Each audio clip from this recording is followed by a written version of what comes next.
Hey, it's BT with the BT LeMANS GP review, and let's get right to it. Sorry about the voice. I was working all weekend, and it was a good weekend, if you know what I mean. So anyway, let's get right to it. Let's talk about Moto 3. Let me tell you something.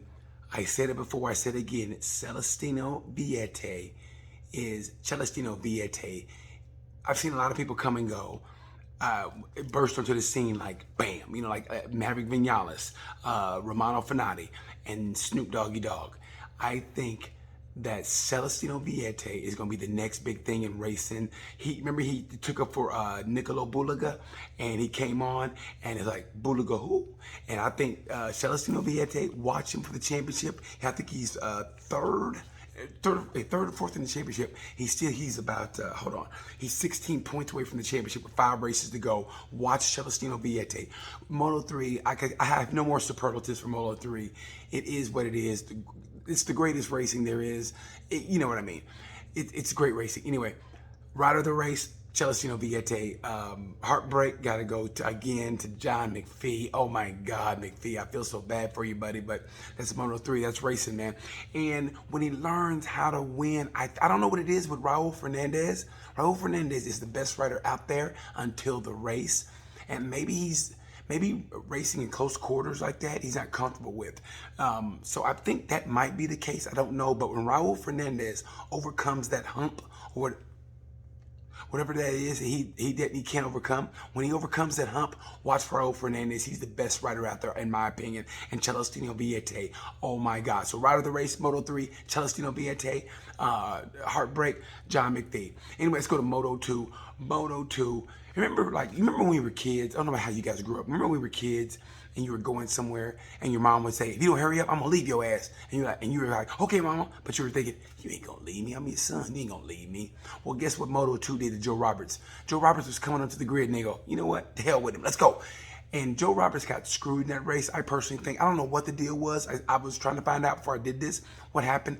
Never really got a good answer. Anyway, Joe Roberts got screwed in that race. I'm going to give rider of the race. I'm going to give rider of the race to Joe Roberts, because Joe Roberts started behind the pace car. And he was coming onto the grid and they started the race without him. How's that even possible? I mean, seriously, like, they forget about him. Like, 1, 2, 3. Okay, let's go. It's like having a big Mormon family and you all go out to eat and you go, hey, we're missing little Jake. Where's he at? You go, oh, Home Alone. Right? That's what happened with Joe Roberts. I think they did Joe Roberts wrong. I felt so bad for him, but he got 6th place after they did him that way, after they left him. He was coming on the grid and they left him. So props to, if Joe Roberts would have started where he was supposed to start, I have no doubt Joe Roberts would have won that race convincingly. So it's going to come, Joe. It's going to come, Joe. Just, it's coming, Joe. Heartbreak, oh my God. Heartbreak goes to Jake Dixon. Let me tell you something, people. If you watch World Superbike, Scott Redding, when he crashed, I think in Aragon, and he was crying, and they showed him, and they showed behind the scenes him crying on that little thing he was on, and Jake Dixon was crying, and he told Zieglerfeld he was sorry. He had tears in his eyes. If you don't think these guys have passion, then you are wrong, man. That shit got me so hard. It really did. I mean, just watching that. Anyway, heartbreak goes to Jake Dixon. It'll come, Jake. It'll come.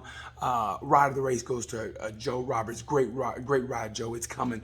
And how about Sam Lowe's? I didn't give it to Sam Lowe's only because of what Joe Roberts went through, but how about him locking up that front? I was like, oh shit. See the way he locked up the front going into that turn?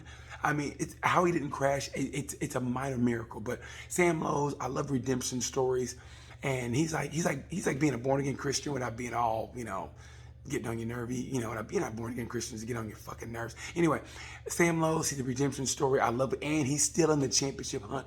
Watch for Sam Lowe's. What he's doing, it's incredible. Watch for Sam Lowe's. Okay? Let's go to MotoGP. Speaking of redemption, the podium in MotoGP was the podium of redemption. That's what I love about that podium. All these guys on that podium are really, really trying to prove something. And let's give props on it. Don't you, in a way, I kind of feel guilty for loving a rain race. A rain race is about as equal as you're gonna get in MotoGP. It's like in life. It's like arguing with a cop. It's like fighting a cop. in court and you got an expensive lawyer, and you know, oh, tables are turned now, motherfucker. You know what I mean? So that's what it's like. It's like arguing with a cop in court with an expensive lawyer, and you're just going, yeah, you might lose this cop. So anyway, that's what it's like. I love rain races. I know they're dangerous, but you know, anybody can win, and I love that. And I hated that Rossi went out in the first corner. That was terrible, but that's racing, man. I felt bad. 3 crashes in a row. I haven't seen Rossi this bad since the Ducati days. Remember the Ducati days? It was hard to watch him race. That's kind of like what this is like. I mean, I hope he turns it around for Aragon. I really do, but we'll see. Anyway, the racing, I thought I give the race an A-. I thought it was a great race because you were on your edge of your seat the whole time, and oh my God, ride of the race. First of all, I'm gonna give heartbreak. The heartbreak goes to Jack Miller. What does he got to do to win a race? I mean, I'm gonna call him Snake Bit Miller because, right, a tear-off gets sucked up in his air duct and he can't race, okay? And then he gets quit by Miguel Oliveira.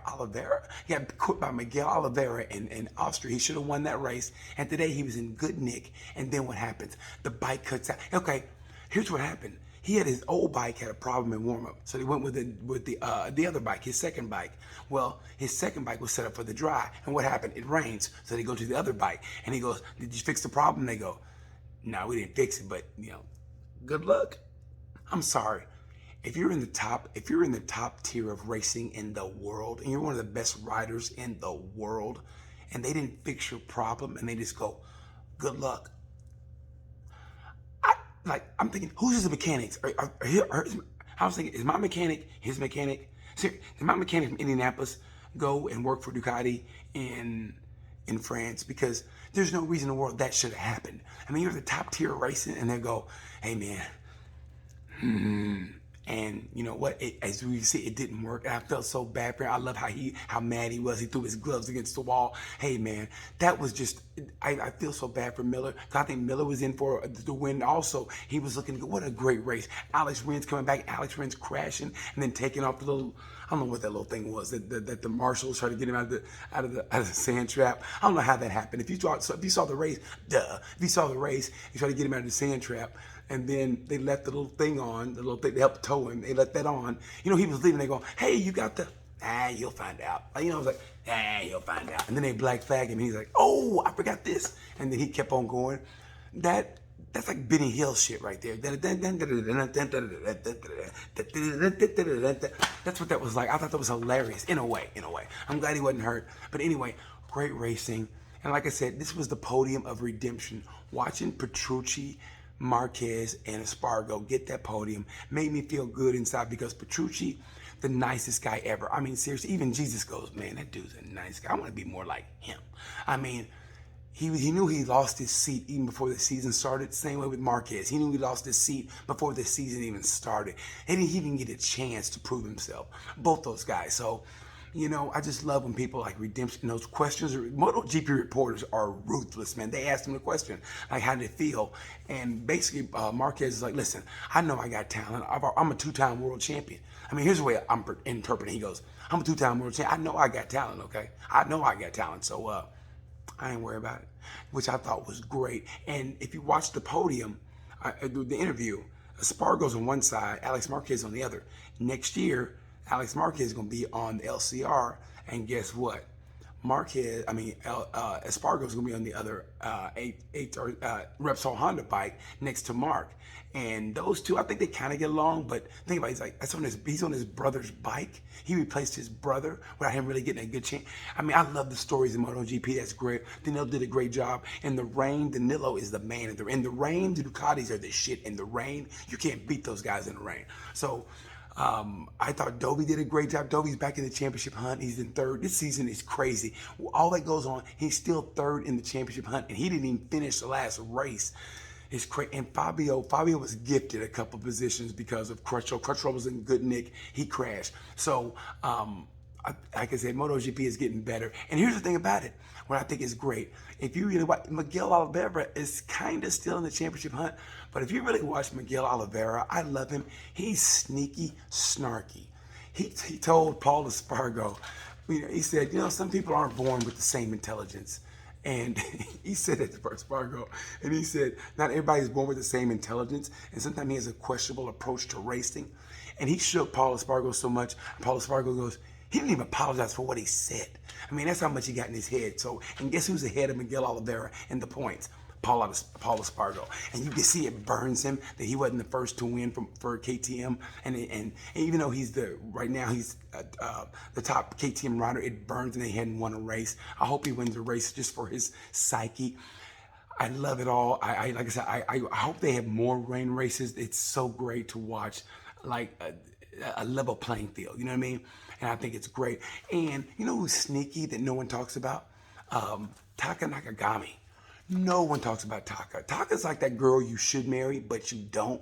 It's like, you know, like, hey, she's reasonably good looking. She got a good head on her shoulders. She's kind of funny. She works out. But that's what she's like. You're like, you know, like she's be a perfect boy to go out. You know, she can manage money, right? But you just don't go out with her. That's what Taka Nakagami. He's still I think he's like sixth in the championship. He's still in the running, and yet no one talks about him. Taka still can win this thing, but no one talks about it. And he hasn't been signed yet, which is incredible. He hasn't been signed yet. So this season's crazy. Thanks for listening. Thanks for watching. Like I said, sorry about the voice. Sorry that I'm 3D all up in your face, but I have to because my voice is bad. So I apologize for that. Thanks for watching. Leave a comment, whatever. Tell me what you think. As always, like I said, I'm in the garage. I hope you see. So anyway, thanks for watching. I appreciate that. And like I said, Fabio's still #1, Mir's 2. And let's talk about the little bitty rivalries before I get out of here. You know how Mir got mad at Maverick for coming onto the race line, and they had some words, and Maverick was like this, and they were doing this, and Bagnaia and Oliveira had some words or whatever. I think it's great. Like I said, watch Oliveira is sneaky, snarky. Watch him. I love the guy. And you know, one thing I wanted to talk about before I get out of here was in Moto 2 that Jorge Martin got brought up, which I think is great. But at the same time, I think, I mean, and granted, COVID ruined his championship run, but he didn't, I mean, he won a race and he was getting there. But at the same time, you can say the same thing about Bezzecchi. And Bezzecchi's not going to GP next year. So I don't know what it is. I just think sometimes those guys get brought up a little too quick. I like to see Martin another year in Moto 2. That's just me personally. Maybe I'm wrong. Anyway, tell me what you think. Maybe I'm wrong. You think he should deserve you think he deserves a ride in GP, or maybe another year in MotoGP where he just seasons it perfect? You know how like sometimes you take food out of the oven too much, like it needs something. You think like, but another year and you be like, oh, this is good. You know, I think Martin another year in Moto 2 would be perfect, but who am I? What do I know? I'm just a kid in a garage. I'm a grown-ass man in a garage talking to you guys about MotoGP with a bad voice. So anyway, that's me. I've gone on way too long, but that's how much I love the GP season. So next week, look for Maverick and look for the Ducks. It's going to be great. Stay tuned again. It's going to be great. Anyway, BT saying like I always do about this time, peace.